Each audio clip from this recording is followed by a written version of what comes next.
Jack was diagnosed at 9 months, and I believe this program has been life-changing for him.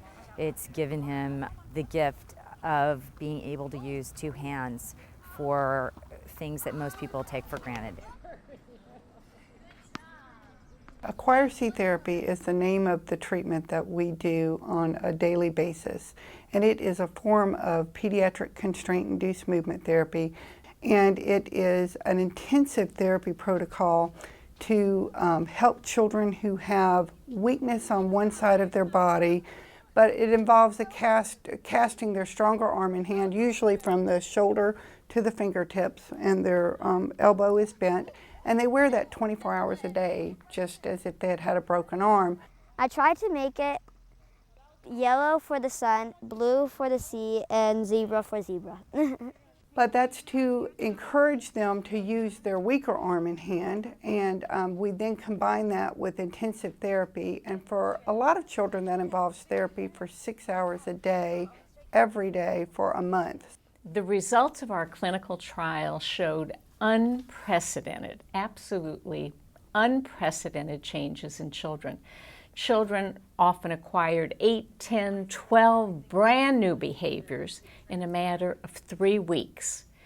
They went from rarely or sometimes never using the impaired side of their body to using it frequently. And we said, can we teach other people to do this just as well and get the same results?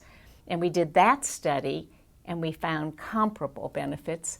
And then we began to run a clinic that Dr. Stephanie DeLuca directed and has served now more than 400 cases. I went through a stint in rehabilitation myself, and I saw that they really didn't know what to do in many, many cases, and there wasn't a lot of science behind what they did. We have to change what we do if it doesn't work, and we have to try to find things that do work. People all over the world in both high resource and low resource countries are looking for ways to help people with impairments to become productive, engaged, occupied. And the people in Ethiopia sought our team out. They read about our results and said, could you please come here, teach us so that we can provide this to the children in our country.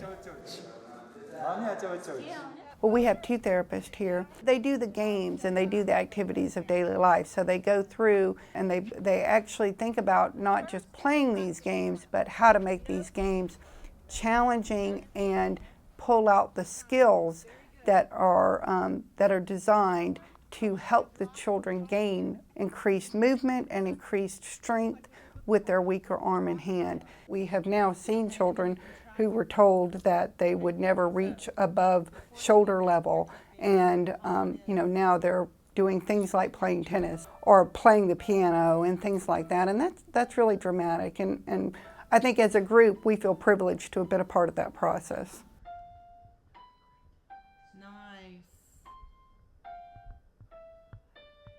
Nice job. That's a long one.